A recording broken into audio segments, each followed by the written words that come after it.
Hello बच्चों, स्वागत है आप सभी का पार्थ एजुकेशन परिवार के शॉर्ट वीडियो में।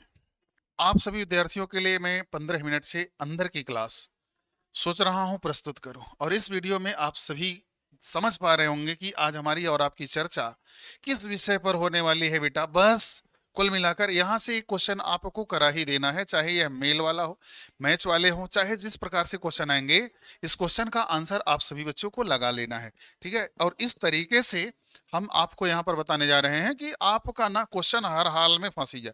कुल मिलाकर क्या है, संविधान की अनुसूचियां एक दृष्टि में आप समझ पा रहे होंगे। बेटा अनुसूचियां क्या है, इस बात को समझने का प्रयास करना सबसे पहले।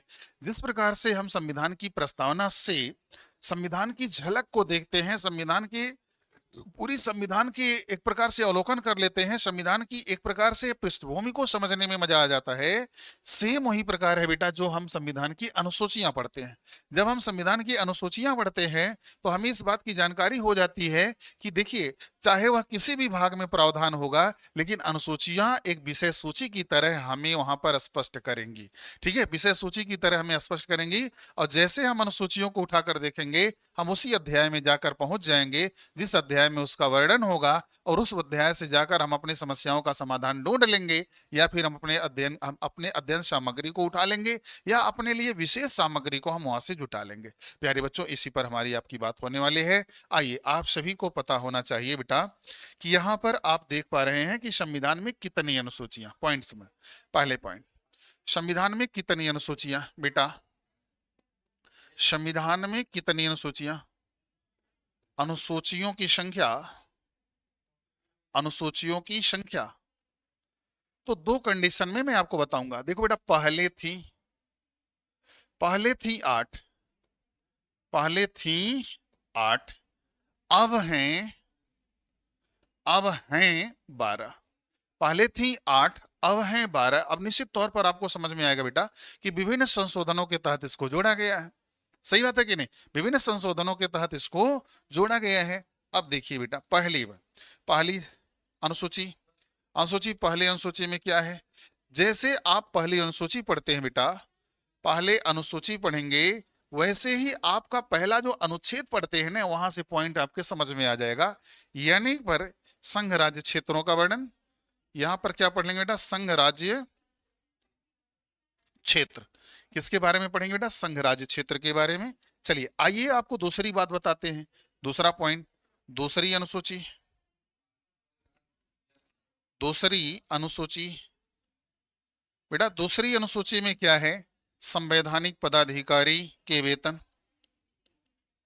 संवैधानिक पदाधिकारी, पदाधिकारी के वेतन, पदाधिकारी के वेतन। ठीक है बेटा, वेतन की बात आएगी, संवैधानिक पदाधिकारी जो भी है। ठीक है, सेकंड नंबर, थर्ड नंबर पर आ जाएगा आपका तीसरी अनुसूची। आप इसको लिख लेंगे बेटा, क्या लिखेंगे, तीसरी अनुसूची। और तीसरी अनुसूची जो आपकी बनेगी, ये क्या बनेगी, संवैधानिक पदाधिकारियों के शपथ, संवैधानिक पदाधिकारियों के शपथ, पदाधिकारियों के, पदाधिकारियों के शपथ की बात की जाएगी। शपथ, प्यारे बच्चों ध्यान में रखना, आपको सिर्फ शपथ लिखा मिल सकता है, आपको सिर्फ वेतन लिखा हुआ मिल सकता है, संघ राज्य क्षेत्र का वर्णन मिल सकता है। इस प्रकार से आपको क्वेश्चन मिलेंगे। ठीक है, अनुसूची चौथी आपको बताना चाहेंगे बेटा, थोड़ा सा इसको एडजस्ट करिए, बस यहां तक। अनुसूची चौथी आपके सामने रख दे रहे हैं। हाँ, चौथी अनुसूची, चौथी अनुसूची में क्या है बेटा, तो चौथी अनुसूची जो है आपका, ये है किससे, राज्यसभा में सीटों के आवंटन से। राज्यसभा में सीटों का आवंटन, सीटों का आवंटन। बेटा आवंटन शब्द जो लिखा गया है, हो सकता है आवंटन आपको लिखा हुआ ना मिले, यहां पर आप देखेंगे बंटवारा। क्या देखेंगे, बंटवारा। अब इसकी व्याख्या आराम से आप समझ सकते हैं। अब यहां से सवाल आपको बनेगा इस प्रकार से मैचिंग वाले क्वेश्चन भी बनते हैं बेटा। ठीक है, इधर से इधर, इधर से इधर, मत एक चीज पलट दिया जाएगा, बाकी आप यहां से मैच भी कर सकते हैं, कूट वाले सवाल जिसे आप कहते हैं। ठीक है, चौथी बात हो गई। अब अगले पेज पर आपको बता दे रहे हैं पांचवी अनुसूची। बेटा पांचवी अनुसूची जो है, पांचवी अनुसूची किससे जुड़ी हुई है,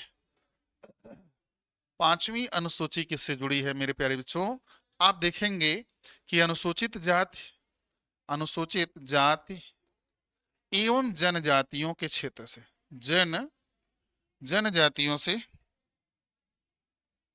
हाँ, जनजातीय प्रशासन से, जनजातीय क्षेत्र से, ठीक है, क्षेत्र के प्रशासन से या क्षेत्र से। अच्छा बेटा 6 नंबर आपका क्या है? 6वीं अनुसूची, 6वीं अनुसूची बेटा 6ठी अनुसूची आपका क्या है? असम, मेघालय, त्रिपुरा, मिजोरम की जनजातियों से है। किससे है? असम, मेघालय, त्रिपुरा और मिजोरम। असम, मेघालय, त्रिपुरा, मिजोरम, इसे आप एम टीएम से भी समझ सकते हैं। क्लियर है? 6ठी अनुसूची के बाद बेटा 7वीं अनुसूची है। इसमें 7वीं अनुसूची है बेटा। 7वीं अनुसूची में क्या बात किया गया है? तो 7वीं अनुसूची में है बेटा विषयों का उल्लेख है, विषयों का उल्लेख है। और विषयों के उल्लेख में संघ राज्य समवर्ती सूची क्या हो जाएगा? संघ सूची, राज्य सूची, समवर्ती सूची, ये उल्लेख है बेटा। इसमें 100 विषय, इसमें 61 विषय, इसमें 52 विषय वर्तमान में है। 7वीं अनुसूची के बाद बेटा आपकी 8वीं अनुसूची आएगी। ठीक है, 8वीं अनुसूची। 8वीं अनुसूची जब आती है बेटा तो ये क्या लेकर आती है? आपको पता है, भाषाओं को लेकर आती है। भाषाएं हैं और ये कुल मिलाकर हो चुकी हैं 22 भाषाएं, आप सभी को पता है। 9वीं अनुसूची आती है बेटा तो इसको लेकर लोग भूमि सुधार के संदर्भ में बढ़िया से जानते हैं, इसलिए 9वीं अनुसूची जब हम लिखेंगे तो इसे हम लिख देंगे भूमि सुधार के बारे, भूमि सुधार। अच्छा बेटा 10वीं अनुसूची की बात होगी। 10वीं अनुसूची, तो जब 10वीं अनुसूची की बात होती है तो दल बदल के आधार पर अयोग्यता का निर्धारण की बात किया जाता है। किया जाता है कि नहीं बेटा? क्या किया जाता है? दल बदल के आधार पर अयोग्यता का निर्धारण, अयोग्यता या योग्यता, योग्यता का निर्धारण कौन करता है बेटा? आप सभी को पता है। अगली बात देखेंगे 11वीं अनुसूची, बहुत महत्वपूर्ण अनुसूची है बच्चे, थोड़ा सा शॉर्ट हो जाए हल्का सा। चलिए 11वीं अनुसूची। 11वीं अनुसूची किससे जुड़ा है बच्चा? पंचायतों से। किससे जुड़ा है? पंचायतों से। पंचायतों को 29 विषयों पर प्राधिकार है, 29 विषयों पर प्राधिकार है बेटा। और आप सभी जानते हैं कि 73वें संविधान संशोधन 1992 द्वारा कब मिला बेटा? 73वां संविधान संशोधन 1992, 73वां संविधान संशोधन 1992, 1992। और 12वीं अनुसूची बेटा कौन सी? 12वीं अनुसूची। अब 12वीं अनुसूची की बात होगी तो ये नगर पंचायतें, नगर पालिकाएं आप कह सकते हैं बेटा। इस तरह से समझाने के लिए इसको लिख दे रहे हैं। आप जानते हैं बेटा 18 विषयों पर प्राधिकार इनको प्राप्त हुआ है। और संविधान का 74वां संविधान संशोधन, 74वां संविधान संशोधन, और ये कब हो जाएगा बेटा? 74वां 1993, 1993। मेरे प्यारे बच्चों, आप सभी के बीच इस शॉर्ट वीडियोस के माध्यम से मैं आपको कुछ बातें बताने का प्रयास किया हूं। आप सभी विद्यार्थियों के लिए बहुत ही उपयोगी होगा।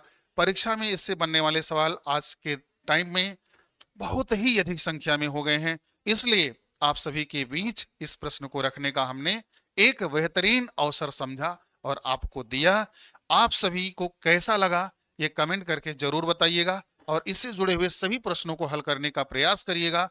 और तब तक के लिए आप हमें दें इजाजत। अब फिर से हमारी मुलाकात किसी दिन और होगी। जय हिंद, जय भारत।